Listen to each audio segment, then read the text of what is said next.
Shalom, viewers, and thank you for tuning in to Biblical Hot Topics.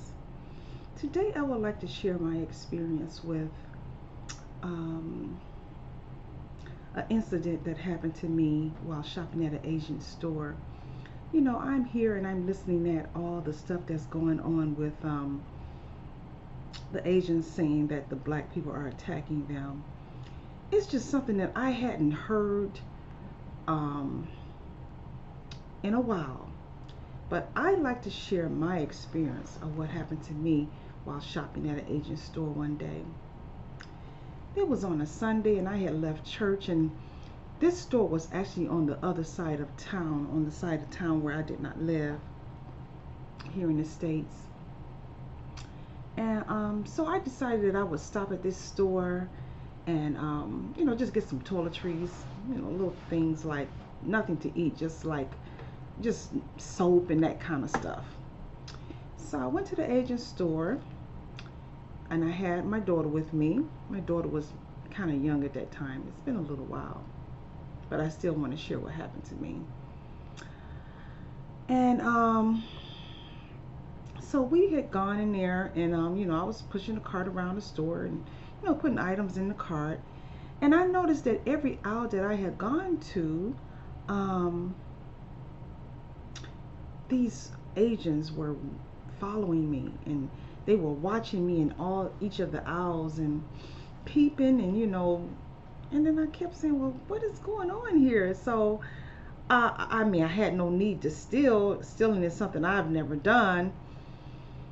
So I just continued to shop. So finally, a guy, one of the Asians, he ran up to me and he says, what did you put in your purse? I had a fanny pack on, and my fanny pack, it was so full of my personal stuff. It was no way I could have put anything in that fanny pack. It was no way I could have put anything in there. So I said nothing. And so he says to me, oh yes you did, I saw you do it. You put something in your fanny pack. Now open it and let me see. I said, I will not open my fanny pack. I said, if you saw me put something in my purse, I said, then you call the police and you have the police come out here and look at my purse. I said, because I am not going to let you look at my purse. I am not going to let you do that. So then a lady, one of the females, she ran up and she joined the conversation. I saw you put it in there too. Okay, so this was the problem I had with the whole situation. There was a security guard there. They had a black guy who was a security guard, and he was there. And they just ran all around him to watch me. So finally, after standing there and talking with the two of them, another Asian, one of their people joined, and they were all yelling at me. And so finally one of them went and got the security guard and told the security guard, make her open her purse. So the security guard came and he said, well, would you just open your purse? I said, I'm not going to open my purse. I said, I didn't steal anything out this store. I was in here shopping. I don't even live on this side of town. And then one of them said, oh, you don't live on this side of town? I said, you heard what I said. And I said, I'm not going to open my purse. I say, now, if you think that you saw me steal something, you call the police. I say, now, when the police come, I will let the police search me, but you're not going to search me. I say, because what you did was disrespectful, was totally out of order, and you need to apologize. So they had me go back into a storage area where they, store their inventory or whatever. So I went back there, and I was supposed to stay back there until the police arrived. I waited for hours. I mean, like maybe I would say 5 hours. We were back there waiting for the police to come. I'm standing the whole time. And I said, well, when is the police going to come? Did you even bother to call the police? I said, because if you did not, I will call the police. I said, I'm going to call the police. And I said, and when this is all over, each one of you need to apologize to me, and I demand that you do so. So, there were other people in the store, and the people all stayed in the store because they wanted to see what was going to happen. So I really was glad that the other people was in the store. Okay? So we were back there, and they were yelling at me, and I was yelling at them, and the police never showed up. So finally, the security guy, he was a very nice guy. He said to me, he said, would you just let me look in your purse if you don't let them look in your purse? He said, because I'm supposed to be watching the door, and we're back here, in this here situation. And so could you just, I said, I'm not gonna let you look in my purse. I said, now they said that they saw me stealing. You call the police, and you get the police here. I don't care how you have to get them here. You get them here, because I am not gonna leave, and you're not gonna look in my purse, and they're not gonna look in my purse. I say, I have been humiliated. So I waited and waited and waited. Like I said, at the end, it was about 5 hours. After about 5 hours, I allowed the security guard to look in my purse. And so the little Asian people, they come running over there. I said, get away from me. Don't you look at my personal stuff. And when I opened my purse, which it was a fanny pack around my waist, and my fanny pack was so stacked with papers and personal stuff that it was no room to put nothing. And so then I had a wallet in there, and it was in my wallet was was some what you call credit cards, charge cards, and it was a little cash in there. And so he looked in my purse, and then I said, all of y'all get away from me. So they walked away from him. So he went and told them. He said, you know what, you guys was wrong. You were wrong this time. Say she don't have nothing in her. She has so much stuff in that purse, ain't no way in the world she could have got nothing in that purse, number one. He told them. He said, and number two, she got credit cards and she got cash. And he said, and I looked at her driver's license. She don't even live in this area. They were like, oh, she don't live in this area? And so they came back and they said, oh, we thought that, you live in this area, and that, you came in here, and I thought I saw you steal something. I said, but you don't think that you saw someone steal something. You supposed to know that you saw someone steal something. I say, now what you did to me was humiliating. Now at this point, they had went and locked the doors of the store, and everybody that was in the store was locked in, as well as myself and everything. And I guess they did that so that whoever steals something couldn't run out the door. I guess that's why they locked the door. But anyway, the people that was in the store was back there by the storage area because they was, interested in seeing how, what was going to be the outcome of the situation. I said, now, the security guard, like I told you, the security guard said that, there was nothing in my purse. I hadn't stolen anything. And that I didn't even live in the area. And so I said, now apologize. They looked at me like, what? They looked at each other. I said, you heard what I said. You followed me all around the store. You humiliated me. You had me to come back here in the back with my daughter as if I was some kind of criminal. I say, now you apologize right this instance. And so, they did not apologize. They, they held out and held out. So finally, the man said to me, well, maybe we was wrong this time. And so I apologize. Like that. I apologize, under his voice. I said, no. I said, all of these people here in this store, I was humiliated, and all of these people saw what you did to me. And you accused me of stealing something when I didn't steal anything from your store. I say, now you're going to say under your voice that you, no. I say, you go out here and we're going to walk towards this door, and I want you to apologize. So I walked over to the door of the storage area where all the people was, out there standing, and, listening to what was going on.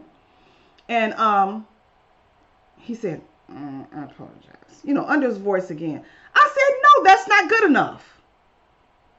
Apologize to me right now. The same way that you yelled and you screamed at me. You had me back here for 5 hours, yelling and screaming at me to open my purse because you said you saw me steal something. Now you apologize. So finally the man bailed out. I said, and when you apologize, you say it loud enough for everyone to hear it. So the man yelled out, well, I apologize. And so then the women, they start walking away. I say, no, you need to apologize as well. You need to apologize. I said, and really, I'm still waiting for the police to come. So the women, they decided that they just wasn't going to apologize. They proceeded to walk on out of the storage area and back on, out into the area, the store, and to go unlock the doors and stuff and check the other people out, I guess, or whatever. So I walked up to one of the women that was at the door, opening the door. I said, you need to apologize to me because you were the first one that, came up to me and said that I had stolen something. She said, well, I apologize, but I have to check some of y'all out because a lot of y'all coming here stealing and shoplifting. And so I have to check some of y'all out. I said, did you just pay attention to what you just said to me? I said, you just opened yourself up for a lawsuit. And I could sue you now for discrimination. I said, this is the first time I had ever come into this store because the store was near my church where I just got out of church. And you're going to stand here and tell me that a lot of us coming here, so you got to search some of us. I said, well, that's what she said. We got to search some of y'all because a lot of y'all come in here and you shoplift. So I have to search some of you. I said, you know what? You don't have to search some of us. You know what you have to do, ma'am? You have to get a whatever that thing is called at the door, a detector. A detector of when someone steals something that's not paid for, the detector goes off at the door. That's what you need to do. You don't need to search some of us. So anyway, I was very humiliated, and I ended up leaving, and that, like I said, that was on a Sunday. The next day, I called the NAACP. The NAACP is it's just a place where, in my opinion, and from my experience, it's just a place where they just have an organization to make it look like it's a place that is there for black people or so-called minorities. They do nothing for you. They do absolutely nothing for you. I called them for about a week, and they had a voice message machine that was receiving my calls. And I left messages for a week. They never returned my call. The NAACP, they never returned my calls. My pastor that I had, and that's when I was a Christian at that time, he knew some people at the NAACP. And when I told him about what had happened to me, he called himself. And, again, the voice, there was a voice message machine that picked up. And he left a message for them to call him, in regards to what had happened to me so that I could get in touch with someone there. They never returned his call. They never returned my call. So I just wanted to share that because I have been paying attention to what's happening in the news with all of this riprap about black people attacking Asians. And I just personally think, in my opinion, is they are lying. It's a lie. So I wanted to put this video out there because I am interested in hearing some of your experiences of going in these Asian stores. Now, I have made a vow to myself and to my people that I will never go into another one. Everything that I can get out of those stores, I can get it offline. I will be Amazon's biggest customer if I get it on Amazon. So I just want to put that thought in your head. But I would like for you to respond in the comment sections about your experiences that you had at Asian stores. And so what I am trying to do with this video is I want to see how many other how many other black people experience what I experienced, or maybe even worse. So please respond to this video and let me know what your experiences was in the Asian stores. And I will get back with you if you have any questions for my experience or what I think about your experience. So I am looking forward to hearing from you in the comment section. I would like for you to give me a thumbs up for this video and share this video and subscribe to this video for more videos like this video. Like I said in the beginning, the title of this of my platform here is Biblical Hot Topics.